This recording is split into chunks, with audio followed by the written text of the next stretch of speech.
नमस्कार दोस्तों, मैं राजेश दुधानी एडवोकेट आज आपके साथ डिस्कस करने जा रहा हूं डॉक्ट्रिन ऑफ इंडोर मैनेजमेंट के बारे में। दोस्तों, डॉक्ट्रिन ऑफ इंडोर मैनेजमेंट जो है स्पेसिफिकली आउटसाइडर को बेनिफिट और जो कंपनी है उसके लिए फायदे की चीज नहीं है, यानी कि आउटसाइडर को इसमें फायदा मिलता है। दोस्तों, जो डॉक्ट्रिन ऑफ इंडोर मैनेजमेंट है वो ये कहती है कि अगर कंपनी ने बोर्ड मीटिंग में या एनुअल जनरल मीटिंग में अगर कोई चीज डिसाइड की है तो उसका पता आउटसाइडर को नहीं लग सकता, और उसके तहत अगर कोई कंपनी गलत काम करती है तो उसका खामियाजा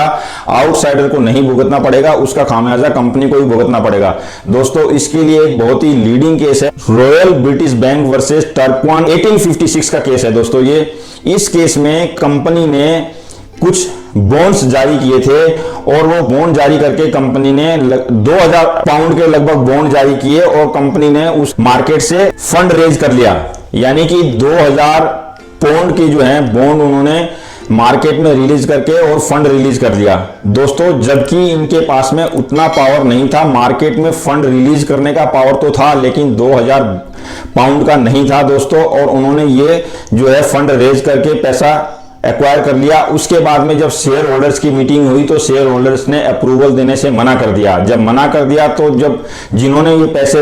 लगा दिए थे उनमें से किसी ने जो है इसको रिफंड के लिए कंपनी को अप्रोच किया और कंपनी ने देने से मना किया। जब कंपनी ने देने से मना किया तो मामला कोर्ट में गया और कोर्ट ने ये स्पष्ट तौर पे आउटसाइडर के फेवर में ये ऑर्डर किया कि जब आपको सिर्फ और सिर्फ 1500 पाउंड तक का ही फंड रेज करने का पावर था तो आपने फिर 2000 पाउंड का फंड कैसे रेज कर लिया। तो यहां पर जो है कंपनी की गलती मानी गई और जो है जिस व्यक्ति ने लोन दिया था उसको रिफंड के ऑर्डर किए गए। तो इस तरह से दोस्तों यहां से ये जो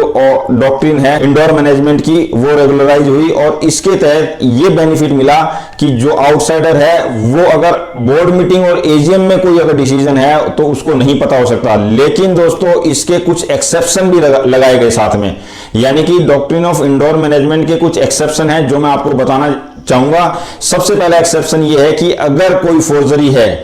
कंपनी के पार्ट पे और कंपनी के किसी इंप्लॉय ने अगर फोर्जरी की है तो उस फोर्जरी के लिए कंपनी जिम्मेवार नहीं होगी। उसका एक छोटा सा उदाहरण ये है कि मान लीजिए किसी कंपनी सेक्रेटरी ने अपने सिग्नेचर द्वारा फोर्ज शेयर सर्टिफिकेट मार्केट में रिलीज कर दी, तो दोस्तों उस फोर्ज शेयर सर्टिफिकेट के लिए कंपनी बिल्कुल भी लायबल नहीं होगी। वो उसके लिए जो लायबल होगा वो कंपनी का जो अधिकारी है जिसने ये फोर्जरी की है वो लायबल होगा। दूसरा दोस्तों, नॉलेज ऑफ इरेगुलरिटी, यानी नॉलेज ऑफ इरेगुलरिटी का मतलब ये है कि अगर कंपनी के डायरेक्टर्स को इस बात का पता है कि कंपनी के पास में सिर्फ और सिर्फ 2000 पाउंड तक के ही बॉन्ड रिलीज करने का पावर है और उसके बावजूद भी वो 3500 पाउंड का लोन दे देते हैं कंपनी को और कंपनी से बाद में वो रिकवर के लिए मांगते हैं, तो दोस्तों उसमें कंपनी सिर्फ और सिर्फ 2000 पाउंड तक के लिए ही लायबल है, उसके बाद का जो अमाउंट है उसके लिए लायबल नहीं है। क्यों? क्योंकि जो डायरेक्टर्स हैं उनको इस बात का पता था कि कंपनी के पास में 2000 पाउंड तक के बॉन्ड का ही पावर है, यानी उतने ही वो रिलीज कर सकती है। तो इस तरह से दोस्तों अगर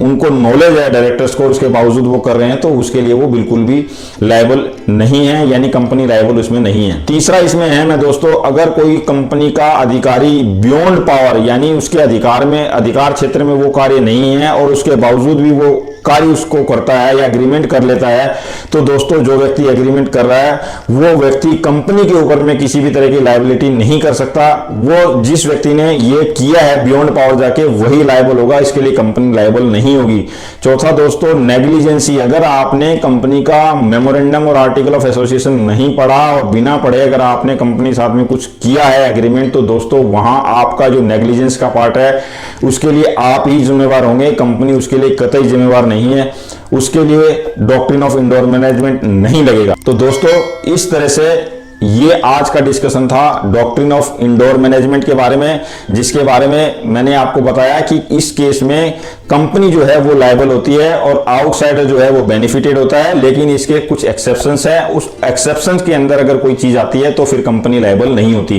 तो इस तरह से ये था दोस्तों आज discussion doctrine of indoor management के बारे में। अगले वीडियो में फिर किसी नए टॉपिक के साथ मिलेंगे, तब तक के लिए नमस्कार, धन्यवाद।